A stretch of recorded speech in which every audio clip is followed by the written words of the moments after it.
Bismillahirrahmanirrahim. Ini adalah kitab Sirajut Talibin, karangan daripada Syekh Ihsan Muhammad Dahlan Al-Qadiri, syarah terhadap kitab Minhajul Abidin ila Jannati Rabbil Alamin, jalan orang yang ahli ibadah untuk sampai ke dalam surga Tuhan yang mengatur alam, yaitu karya daripada Hujjatul Islam Abi Hamid Muhammad bin Muhammad Al-Ghazali yang diwafatkan meninggal pada tahun 505 Hijriah. Jadi oleh Syekh Ihsan Al-Qurdi, beliau mengatakan bahwa kitab ini adalah menjelaskan tentang maksud karangan daripada kitab Imam Ghazali, kata Syekh Ihsan. Syekh Ihsan Muhammad Dahlan. Jadi ini kita udah tahu bahwa kitab Sirajut Talibin adalah karya Imam Ihsan Muhammad Dahlan. Iya, tinggal di bawah nih. Apa tuh? Ayam rendam tuh. Karya daripada Ihsan Muhammad Dahlan untuk menjelaskan karya daripada Imam Abi Hamid Muhammad Al-Ghazali, Imam Ghazali, yaitu Minhajul Abidin ila Jannati Rabbil Alamin. Dan dalam karya ini beliau mengatakan bahwa beliau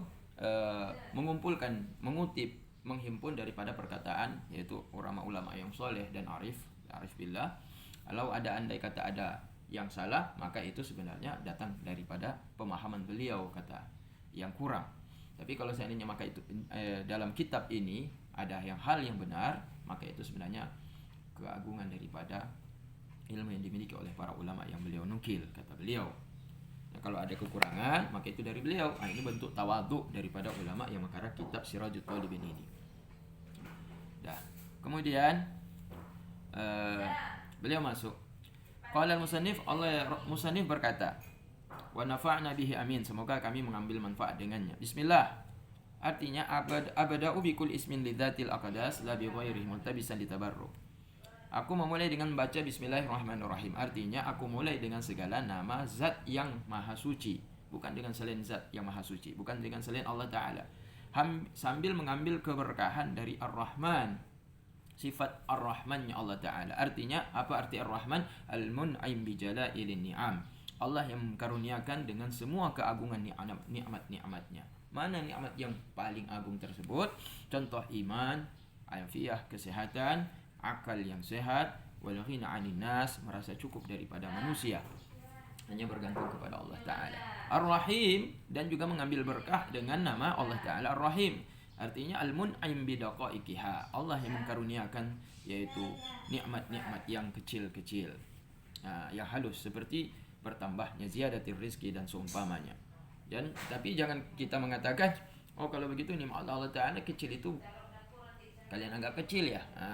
Tidak boleh kita katakan nikmat Allah Ta'ala kecil. Ar-Rahim itu berarti Allah memberikan nikmat yang kecil. Kalau Ar-Rahman nikmatnya besar, kalau Ar-Rahim nikmat yang kecil. Tidak boleh kalau kita bermaksud demikian, kalau kita menganggap remeh, karena yang kecil itu besar juga sebenarnya kalau kita melihat kepada yang memberikan nikmat itu adalah Allah Ta'ala. Karena kenapa? Karena nikmatullah kulluha azimah, bahwa semua nikmat Allah Ta'ala itu agung, tidak ada yang kecil nikmat Allah Ta'ala. Akan tetapi dengan melihat kepada nisbah dibandingkan dengan nikmat, misalkan bertambahnya rezeki, bertambahnya umur, dibandingkan dengan nikmat iman, maka lebih besar nikmat iman. Jadi ada perbandingan di situ. Tapi kalau melihat diri nikmat yang kecil itu besar, karena nikmat itu tidaklah muncul melainkan daripada zat Allah Subhanahu wa Ta'ala. Maka ketahuilah olehmu, sepantasnya bagi setiap orang yang ingin mendalami setiap fan ilmu, maka dia harus membicarakan tentang bismillah, tema tersebut yang sesuai dengan ilmu yang dia masuk. Dan masuklah kita sekarang dalam ilmu tasawuf. Jadi apa yang dikaji dalam kitab, yaitu Sirajut Talibin, yang dikaji di sini adalah yaitu ilmu tasawuf. Jadi sudah. Fayan bagi awalan an nubayyina haddahu, maka sepantasnya sekarang kita akan menjelaskan tentang mabadi, permulaan yang harus dikenal sebelum masuk dalam ilmu. Hadnya, definisinya, maudhu'nya, objeknya, baqiyatul, dan yang lain-lain. Thumma nulhiqu dzalika bitakallumi 'ala al-basmalah. Kemudian kita kaitkan juga demikian dengan membicarakan ke atas basmalah, maka kami akan menjelaskan. Amma hadduhu, adapun definisi, arti daripada, ta'rif daripada ilmu tasawuf. Apa arti ilmu tasawuf? Mungkin orang-orang banyak tidak mengerti, sehingga menuduh yang macam-macam. Ilmu itu tidak ada katanya pada zaman Nabi, tidak ada zaman Rasulullah. Maka ini dijelaskan oleh beliau. had ataupun ta'rif, definisi daripada ilmu tasawuf, ilmun yu'rafu bihi ahwadun nafsi wa sifatuha adz-dzamiyah wal hamidah, adz-dzamimatu wal hamidah. Jadi ilmu yang dikenal dengannya keadaan daripada nafsu jiwa manusia dan sifat-sifat daripada jiwa manusia, baik sifat yang tercela maupun sifat yang terpuji. Jadi kalau kita mendalami ilmu tasawuf berarti kita ingin meneliti nafsu kita. Bagaimana keadaan nafsu dan bagaimana sifat nafsu, bagaimana keadaannya, bagaimana sifat nafsu. Jadi orang yang mengkaji tentang ilmu tasawuf berarti dia mengkaji tentang jiwa, tentang jiwa. Apakah jiwanya itu, apakah nafsunya itu baik, apakah nafsunya itu tercela atau tidak. Ini adalah objek kajian daripada, ini adalah arti daripada ilmu tasawuf. Jadi ilmu tasawuf adalah ilmu yang dikenal dengannya, yaitu keadaan dan sifat daripada nafsu seseorang, jiwa. Adapun maudhu, objek kajian daripada ilmu tasawuf itu fahuwa nafsu, yaitu nafsu juga, dari sekira yu'radu laha minal ahwal was sifat. Apa yang datang kepada nafsu, baik keadaan nafsu itu maupun sifat-sifatnya yang baik atau tercela, bagaimana keadaan nafsu tersebut. Jadi kalau tadi definisi daripada ilmu tasawuf, ilmu yang dikenal bisa diketahui dengan ilmu ini keadaan dan sifat nafsu baik atau tercela. Kalau objeknya yaitu nafsu itu juga, cuma dari sudut pandang apa yang datang kepada nafsu, baik ahwal maupun sifatnya, keadaan dan sifatnya baik maupun tercela. Nah, lantas apa manfaat daripada mempelajari ilmu tasawuf? Fa huwa tawassul bi ila takhliyatil qalbi anil aghyar.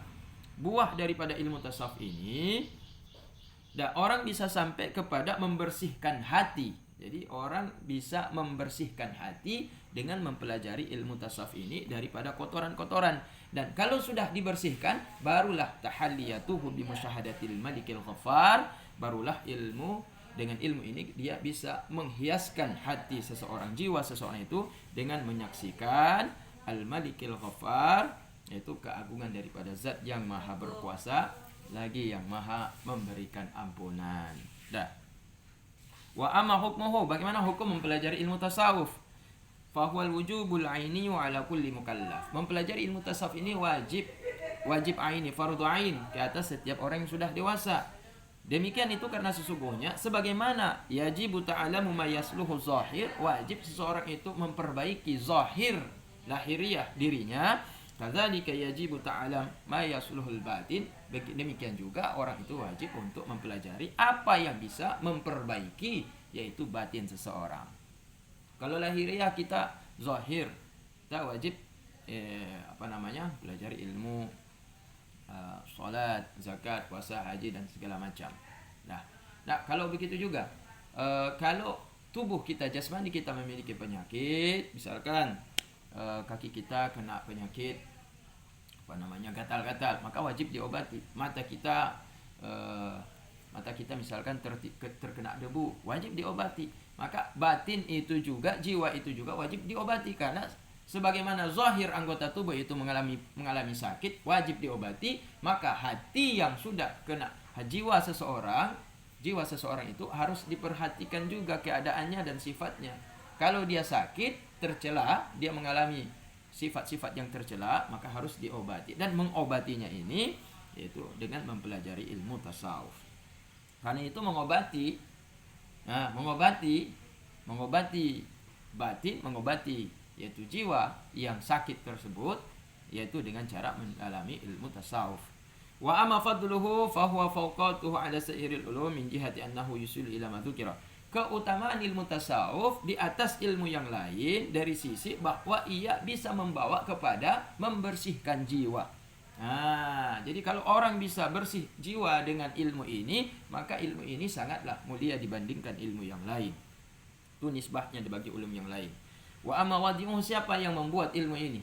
Yang membuat ilmu ini, yang menghimpun ilmu ini, yang menyatukan dan mengumpulkan daripada sumber Al-Quran dan hadis, itulah al-a'immatul a'yan, ialah para imam-imam, guru-guru, para alim ulama, al-arifun bi rabbihil mannan, mereka para arif billah, para awliya Allah Ta'ala. yang mendapatkan karunia untuk mendali, termasuk ya seperti Imam Ghazali, Syekh Abdul Qadir Al-Jailani, dan imam-imam yang lain. Wa ma istimdaduhu, dari mana di sumber-sumbernya ini digali? Bahwa min kalamillah, tidak ada yang lain daripada kalam Allah Ta'ala, bukan dari Injil, Taurat, Zabur, tapi daripada kalam Allah Ta'ala. Wa kalamu Rasulillahi Sayyidi Waladi Adnan, dan daripada ucapan-ucapan daripada junjungan, itu putra-putra cucu daripada Adnan sallallahu alaihi wasallam wa dabil yaqini wal ikhwan.